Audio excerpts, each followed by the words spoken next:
Good morning, great morning, wonderful morning, spectacular morning, outstanding morning, magnificent morning.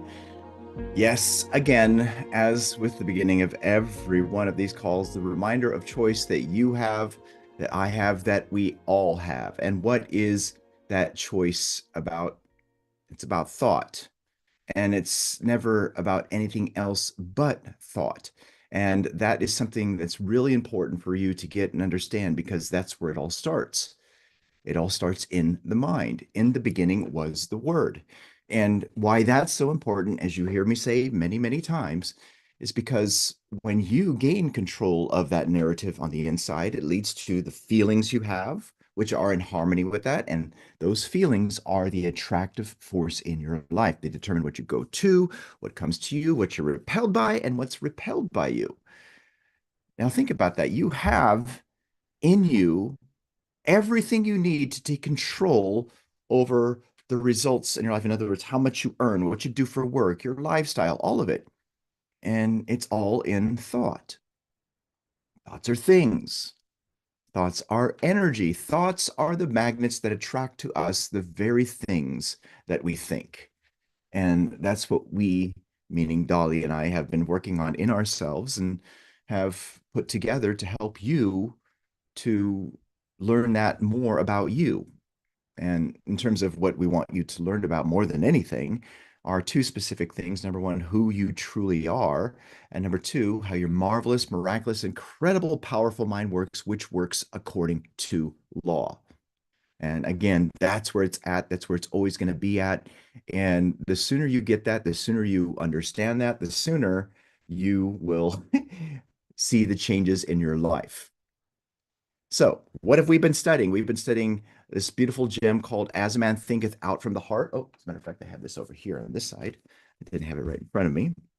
As a Man Thinketh and Out from the Heart, this beautiful gem here from James Allen. If you don't have a copy of this, make sure you do get a copy of it. And when you do get it, yes, study it. Yes, read it. Yes, memorize it. Yes, underline it. Yes, highlight it. But most importantly, beyond that, which is the most important thing, and that is to apply it in your life. You must apply it. If you don't apply what we're talking about, here's an example. We say, imagine great things for yourself, things that are illogical, don't make sense. We literally mean to do that. See, that's application. And when you do that consistently, persistently, again and again and again, and especially when you have structure that builds upon what you previously were building on inside, oh my gosh, you have this beautiful compounding effect. And that compounding effect delivers incredible returns. See, again, here is where you have to make that decision for you in your life in terms of you, you know, doing the work inside.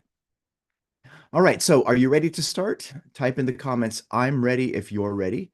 I know I'm ready. And let's go ahead and dive into this, shall we? Here we go. One, two, three, go. All right. So we're going to go over this section here. And by the way, the page that we're on is page 59. We went over this before. We're going to go over it again. And remember, we're talking about disciplining how you think. And you've got to get rid of some things inside. But remember, and I'll talk specifically of habits, if you get rid of a habit, it's not going to do you any good unless you create a new habit to replace it. Very important. And a lot of people, for instance, when they make their affirmations, and by the way, with regards to affirmations, we don't manifest affirmations. We manifest how we feel about them. We manifest the depth of the message in it. But in terms of affirmations, most people, when they make their affirmations, they affirm with a negative that I don't, and then you say whatever that is. That doesn't work because whatever you say, I don't, that's the subject. And guess what?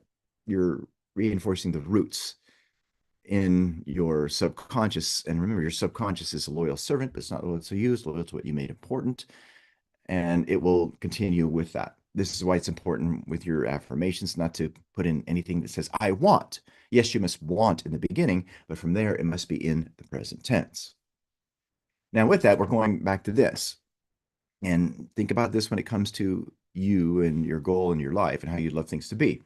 it will be seen that the first step in the discipline of the mind is in overcoming indolence. Indolence is what? Complacency. It's not doing anything. It's just sitting there, right? It's being stagnant. Now, this is the easiest step, and until it is perfectly accomplished, the other steps cannot be taken. The clinging to indolence constitutes a complete barrier to the path of truth. Now, here we talked about this. The clinging, if it's happening, it's not because you are doing it.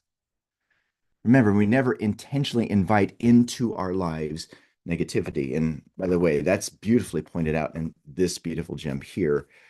There's no such thing as self-sabotage. This is a liberator, and boy, it shakes things up tremendously.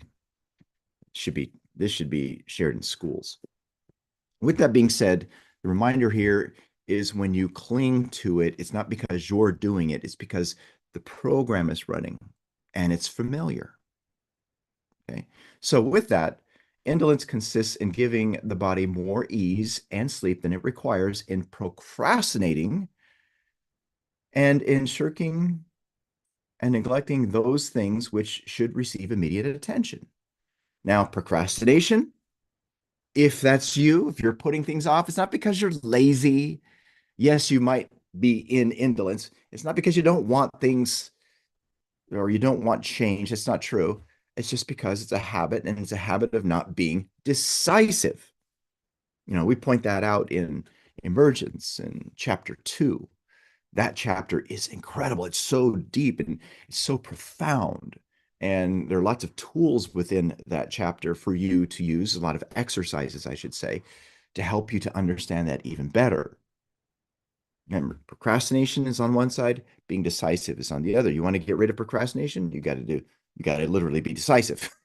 And how do you start? You start right now. You just start by being decisive right now. So, with that, this condition of laziness must be overcome by rousing up the body at an early hour, giving it just the amount of sleep it requires for complete recuperation, and by doing promptly and vigorously every task and duty, no matter how small, as it comes along. Now, I want you to notice this picture that he's painting, where it is you being decisive and you acting on things and being decisive right here, right now, with whatever you've got, and stepping into it and moving on it, no matter what it is, no matter how small it is. You have that pattern in your life, woo, watch out. Oh my God. Now, here, again, he's pointing out wake up early and then start to get things done. On no account should food or drink be taken into bed and lie in bed after one has wakened. Indulging in ease and reverie is a habit, see, there he points it out, fatal to promptness and resolution of character and purity of mind. So if you want your life to be that of a lot of accomplishment, a lot of getting things done, a lot of, wow, look at what I did, then you've got to be decisive. You got to get rid of sitting there, laying there, and being complacent where you are. Because if you look at people who have gotten a lot of things done, you'll find that this other part here of laying around, not doing anything, that's not in their habit. Remember, people form habits, habits form futures. Change your habits, change your life. And again, this is pointed out beautifully in the second lesson that we put together in Emergence. The first one is the golden rule of application. Next is the power of decision, being decisive, which is the opposite of procrastination, which is where indolence is. Now, he goes further. Nor should one attempt to do this thinking in such a time. In other words, when you're in bed, strong, pure, and true thinking is impossible under such circumstances. A man should go to bed to sleep, not to think, and should get up to think and work, not to sleep. Now, I instructed you to underline this. You should go to bed to sleep, not to think. And you should get up to think and to work and not to sleep. Let's just think about what sleeping is. The sleeping is a time for you to invigorate. It's actually a time for you to connect with your dreams. Oh my God. That's when your subconscious does a lot of incredible work. You got to set it with an idea and just hold that image, not to think, just hold the image and go to sleep with that and let your subconscious do the rest. Now, before we proceed, for those of you who are watching the live stream, we're going to give you a message that if you're connecting with this and you're feeling this and you're loving what we're talking about, we'll love to continue with the rest of this call and also access the replays. And do yourself a favor, stop thinking about it. Be decisive right here, right now, and go to elevitality.com and register for Master Your Mind. You'll thank yourself later. Now, let's go back to this. Let's go back into this